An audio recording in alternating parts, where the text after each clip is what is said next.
Hi, my name is Ray McDonald. I'm going to be doing a series of articles on dark matter and galaxies with expanding cores. Uh, a lot of the information I'm going to give you, it's not in precise detail. Like if I'm talking about the amount of matter coming in from that's in between the shocks around the galactic core and the core. If I say it's 2,000 light years high and 10,000 light years deep, and it turns out to be 5,000 light years high and 15,000 light years deep, uh, that really doesn't matter because it completely surrounds the core and it comes from all directions. So it's got like saying was a guy hit by a 10-ton truck with a load of dirt, or was the truck empty?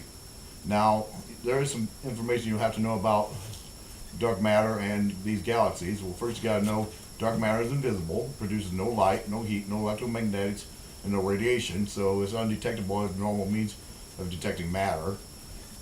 The only way you can detect it is by its gravity and by fluorescence. With fluorescence is like the heat waves coming off of a stove or a hot roller or something. And dark matter in high enough concentrations cause distortions with everything you look at with. The higher concentration of dark matter, the higher concentration of distortions. But I don't have too much about distortions. I'm mainly concerned with the effects of its gravity for detecting it. Next, you gotta know that dark matter is a quarter of the matter in the galaxy, and it's evenly distributed throughout the entire galaxy in the amount of a core of matter. Everywhere it's a core of matter. And then you gotta know that dark matter is a heavy matter, and you gotta know what heavy matter is. The small pieces of heavy matter of supernovas, they form the nucleus of planets in a forming solar system, are about the size of baseballs and weigh 1 billion tons. Dark matter is actually heavier than this, but it's not nearly as heavy as the atoms from black holes that form the nucleus of stars while passing through nebulas. Those are about to get 1 billion tons. You're talking about a not too big molecule. Dark matter I believe, is about the size that you can still see it with the naked eye, but it is heavier than a 1 billion ton baseball. That's what heavy matter is. Now, next thing you need to know is that when these cores expand, they draw all the matter from the plane. Now, normally in between expansions, there is a empty shell, empty chamber in between the star fields around the core and the core itself, which is a giant black hole. Now, when they expand, matter flows into the core and gets to a point where it begins to be fed upon or go into an expansion process, making the black hole bigger. Now, most of the matter, I forget whether it's 70-something%, I think, is actually shot out of jets on the top and bottom in a dense state, traveling at high rate of speed in a relatively small area. And you got to know that these jets in between the core and the star field surrounding the core spin super fast and act like giant centrifuges, super powerful centrifuges.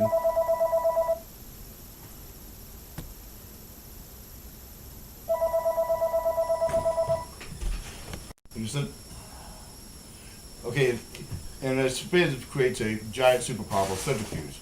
And as you know, when a centrifuge, it separates matter out by weights into layers. So when I talk about in these future articles about dark matter being a layer, which all the matter in that layer will be of one type of matter and be absolutely pure and very dense. We're talking about the layers of dark matter. I'm not going to be too precise because I don't know if the research has been done yet as to whether or not it's 1 light year thick or 10 light years thick. So I'm going to be talking about 4 to 5 year light years thick. But when we talk about a heavy matter in a dense state, pure form, light years thick, yeah, it really doesn't matter about how thick it is. You're still get hit by a back truck. And then all you got to do is be able to figure out, and this is a real simple way to understand it. If you have a stream of water, like in a hose, that's under high pressures, traveling at a high rate of speed, and then you have like powdered lead or something, the weight of lead on the outside under this pressurized stream. What happens to the lead on the outside, or saying it weighs as much as lead on the outside when the pressure is released? Next thing you're going to have to know is that what regular matter does around large sources of gravity like black holes. It does this thing called fluorescing, which means it starts to glow. So And after you know that, everything in these galaxies is pretty easy, as long as you remember that even in a pure dense form, in huge quantities, dark matter is still invisible. There's no light, no radiation, no electromagnetics, no heat, and is undetectable as matter. But in this form, it has a huge amount of gravity in a small area, and even though it's traveling, I believe, between a quarter and half the speed of light, it still has huge effects on the galaxy. So we're looking for large. We're going to be talking about huge amounts of gravity that's been detected with no way of finding out where it is, where it came from, because dark matter is undetectable, and nobody's put together what dark matter does when it's subjected to the forces of the centrifuge, and how it separates.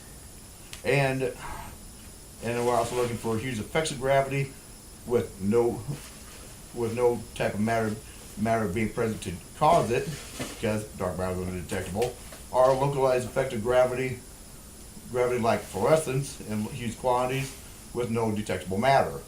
Most of this stuff is really pretty simple and easy to understand. Kind of no brainers.